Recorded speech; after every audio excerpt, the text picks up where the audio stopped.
যাত্রা মঞ্চস্থ পাই যাଉଥିଲେ ହେଲେ এই যাত্রা পাଲଟିଲା ଶେଷ ଯାତ୍ରା।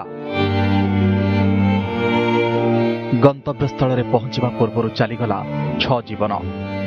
49 ନମ୍ବର ଜାତୀୟ ରାଜପଥ ଦ୍ୱାରଶୁଣୀ ଘାଟିରେ ଯାତ୍ରାପାଟି ଟ୍ରକ୍ ଦୁର୍ଘଟଣାଗ୍ରସ୍ତ ହୋଇ 6 କର୍ମଚାରୀଙ୍କ ମୃତ୍ୟୁ ହୋଇଛି। ବ୍ରେକ୍ ଫେଲ୍ ହେବାରୁ ଭାରସାମ୍ୟ ହରାଇ ରାସ୍ତାରୁ ତଳକୁ ଖସି ପଡ଼ିଥିଲା ଟ୍ରକ୍। ଥିଲେ ଡ୍ରାଇଭରଙ୍କ ସମେତ 18 କର୍ମଚାରୀ। ସେମାନଙ୍କ ଭିତରେ ଯାତ୍ରାପାଟି ବିଦ୍ୟୁତ୍ କର୍ମଚାରୀ, ଅପରେଟର ଏବଂ କିଛି ଶ୍ରମିକ ଥିଲେ। ଦୁର୍ଘଟଣାରେ 9 ଆହତଙ୍କୁ ବାଙ୍ଗିରପୋଷି ମେଡିକାଲରେ ଚିକିତ୍ସା ପରେ ପଣ୍ଡିତ ରଘୁନାଥ ମୁର୍ମୁ ମେଡିକାଲ କଲେଜ ଏବଂ ହସ୍ପିଟାଲକୁ ସ୍ଥାନାନ୍ତର କରାଯାଇଛି। 2 ଜଣଙ୍କ ଅବସ୍ଥା ସାମାନ୍ୟ ଥିବାବେଳେ 7 ଜଣ ବିଭିନ୍ନ ୱାର୍ଡରେ ଭର୍ତ୍ତି ହୋଇଛନ୍ତି। ଘଟଣାସ୍ଥଳରେ ବାଙ୍ଗିରପୋଷି ଫାୟାର ଟିମ୍ ସହିତ ପୋଲିସ ପହଞ୍ଚି ଲୋକଙ୍କୁ ଉଦ୍ଧାର କରିଥିଲେ। ड्राइवर गाड़ी घड़ घड़ कौन है कहीं ब्रेक फेल करगला ये तो कहीं दारू आसला से ब्रिज बाड़े पलटेला 15 जन खंडे 16 जन खंडे चलू से गाड़ी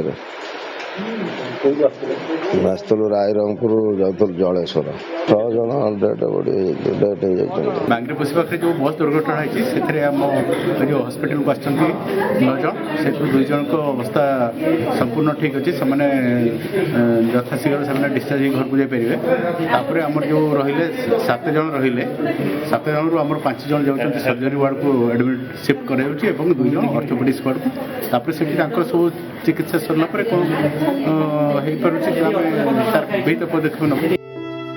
दुर्घटनाग्रस्त ट्रक धौली गणनाट्यर बोली जनापड़ी। ଏହି ଟ୍ରକ୍ ରାଇରଙ୍ଗପୁରର ବାସିଙ୍ଗିରୁ ପଶ୍ଚିମବଙ୍ଗର ସୋଲପଟା ଅଞ୍ଚଳକୁ ଯାଉଥିଲା।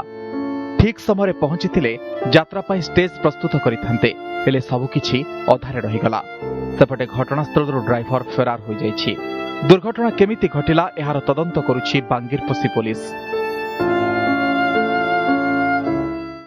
जना पड़े से घाटी तक गाड़ी आसला बेले गाड़ी गठिया से घाटी तक ड्राइवर किसी सन्धान मिलूना कि ड्राइवर जना पड़े पड़े तार डीएल अवधि थी कि नहीं जना पड़े से तार घटना तदंत कला जना पड़े। द्वारशुणी घाटी ट्रक दुर्घटन 6 जनक मृत्यु खबर नहीं शोक प्रकाश सहित गभीर दुख प्रकाश करिसेंती मुख्यमंत्री नवीन पट्टनायक। शोकसंतप्त परिवार प्रति गभीर समवेदना जणाई मृतकों निकट संपर्कियों 3 लाख टंका लेखाएं अनुकंपामूलक सहायता प्रदान करने को घोषणा करिसेंती मुख्यमंत्री। आहतंकर उपयुक्त चिकित्सा व्यवस्था सहित आशु आरोग्य कामना करिसेंती। बारिपदारू राजकिशोर बेहेरा, सुब्रत दास और राधेश्याम प्रधान रिपोर्ट, नंदीघोष टीवी।